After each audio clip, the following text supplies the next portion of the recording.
जब आपके समय में जब आपने स्टार्ट किया तब से आज में ऑडियंस में कितना बदलाव है? देखिए जी, पहले थे काका हाथरसी, शैल चतुर्वेदी, हुल्लड़ मुरादाबादी, शरद जोशी, ये बड़े बड़े नाम थे हास्य व्यंग में, और शिष्ट हास्य होता था। अब जो स्टैंड अप कॉमेडियन है वो हास्य में शिष्टता खत्म हो गई है जी। मैंने कई वो देखे तो गाली से तो शुरू ही करते हैं वो अपनी स्टैंड अप कॉमेडी। तो गाली सुन के कैसे कोई हंस सकता है, मेरी समझ में ही नहीं आया। हमारे आज के गेस्ट जो कि स्टैंड अप कॉमेडियन रहे हैं और इस फील्ड के बेताज बादशाह रहे हैं पिछले 40 सालों से। आइए मिलते हैं आज के हमारे चेंज मेकर अरुण जैमिनी जी से। नमस्कार जी, बहुत बहुत स्वागत है। बहुत बहुत शुक्रिया और नव वर्ष की बहुत बहुत शुभकामनाएं। साल भर शब्दों की कतार में खड़ा रहा, मिला सिर्फ एक शब्द, शब्द एक अनेक भावनाएं, यानी शुभकामनाएं। बहुत बहुत धन्यवाद सर। आपके सभी दर्शकों को शुभकामनाएं। जी सर, आप इंस्टेंट कॉमेडी अगर देखें, हम मुझे अपना बचपन याद है कि आप इंस्टेंट कॉमेडी के बिल्कुल बेताज बादशाह की तरह आप, मैं जितने भी मंचों पे आपको सुना, टेलीविज़न पे सुना, इंस्टेंट कॉमेडी कैसे की जाती है और आपको कैसे प्रेरणा आई उसकी? हरियाणा में इंस्टेंट कॉमेडी के लिए प्रेरणा की कहीं ज़रूरत ही नहीं है। आप अगर बस में सफ़र करें, रेल में सफ़र करें जी, वैसे भी किसी हरियाणा के आदमी से मिलने, तो वो इंस्टेंट कॉमेडी वहाँ आ ही जाती है जी। तो वहाँ का ये जो हास्य है वहाँ की रगों में है। आपको बताऊं कि हरियाणा की जो विट है वो पूरे विश्व में दूसरे नंबर पर है।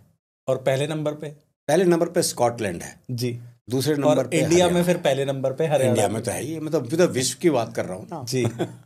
तो ऐसे ही आप एक हरियाणा वाले ताऊ के किस्से सुनाते रहे हैं। हरियाणा वाले ताऊ कहाँ मिल गए आपको?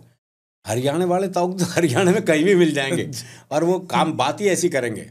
वो मुझे ध्यान है कि वो एक 80 साल का बूढ़ा बस में चढ़ा जी, तो एक 75 साल की बुढ़िया बोली, ताऊ कित जागा।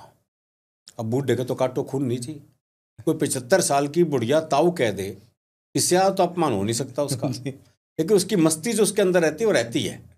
वो बुढ़िया बोली, ताऊ कित जागा, तो बूढ़ा बोला, बेटी तेरी खातिर छोरा देखने जा रहा हूँ।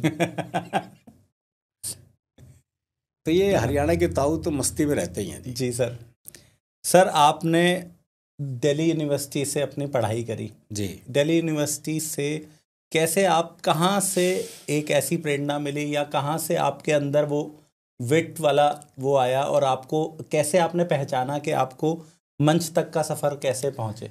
देखो, मेरे घर में मेरे पिता जैमिनी हरियाणवी, बहुत बड़ा नाम हास्य रस का जी, मंच पे थे, और घर पे जो आना जाना था वो सुरेंद्र शर्मा, ओम प्रकाश आदित्य, अल्लड़ बीकानेरी, गोविंद व्यास, ये सब कवि घर पे आते थे। तो घर का माहौल ही ऐसा था कि आदमी बिगड़ ही जाएगा। तो मैं भी बिगड़ गया, और पहली कविता मेरी छप गई थी जब मैं स्कूल में था। अच्छा, बहुत अर्ली स्टार्ट। हाँ, तो स्कूल में जब छप गई, छपने के बाद आदमी को गलतफहमी हो जाती है कि वो कवि है।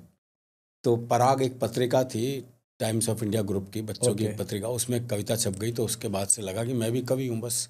तो टूटी फूटी कविताएं लिखते रहते थे। तो कॉलेज में सर, कॉलेज में भी करने लगे? कॉलेज में भी हाँ, कविता प्रतियोगिताओं में जाते थे, और छपने के लिए खूब दैनिक हिंदुस्तान, साप्ताहिक हिंदुस्तान, नवभारत, जनसत्ता, इन सब अखबारों में कविताएं भेजते थे, छप जाती थी। तो वो गलतफहमी बढ़ती चली गई। तो धीरे धीरे वो बढ़ते बढ़ते यहाँ तक ले, फिर वो मंच पे आ गई।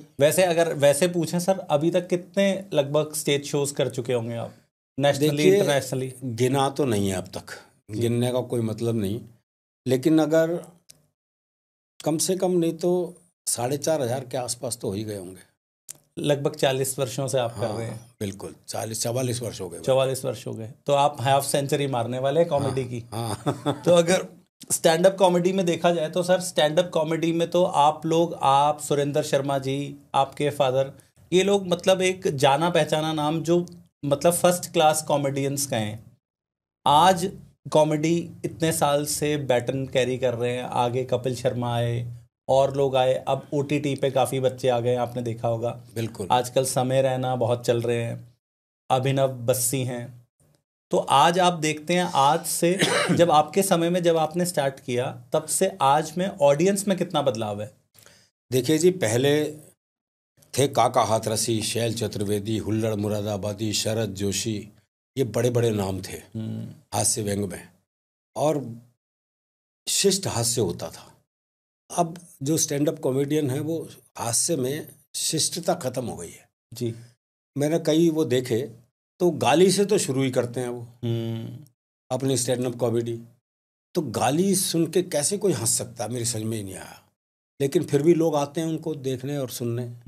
तो इसका मतलब कुछ तो है, लेकिन उसमें कुछ अच्छे लोग भी हैं, जैसे वरुण हैं और कुछ अच्छे लोग हैं जो खूब फिल्मों में भी आ गए, लोकप्रियता में भी आ गए। हाँ, काफ़ी लोग आ गए। हाँ, तो वो कुछ अच्छे लोग भी हैं, और हर फील्ड में अच्छे और बुरे लोग होते हैं सर। सर ऐसा नहीं लगता कि आपके टाइम पे ऑडियंस की जो डिमांड थी वो डिफरेंट थी? आज ऑडियंस शायद गाली वाली चीज़ OTT प्लेटफॉर्म्स है जैसे ओपन है, कोई सेंसर नहीं है, हर तरह का ऑडियंस भी है और हर तरह का इसीलिए डिमांड भी है, तो सप्लाई भी आ रही है। जब हम बचपन में सुनते थे या आपका समय रहा, तो उस टाइम एक कॉमेडी की एक मुहिम सी, एक लकीर थी, उसको पार नहीं किया जाता था। जैसे आप लोग काफ़ी जीजा साली सासू पे ऐसे जोक्स मारते रहे, लेकिन वो बिलो दी बेल्ट कभी लगे नहीं। बिल्कुल, हमारे टाइम में बिलो अभी भी मंच पे बिलो द बेल्ट कोई कवि है नहीं, कोई है तो वो चलने वाला नहीं है जी। क्योंकि हाँ, कवि सम्मेलन की ऑडियंस जो है ना परिवार के साथ आती है, और जब परिवार साथ होता है तो इस तरह की चीज़ें वो लोग सुनना पसंद नहीं करते।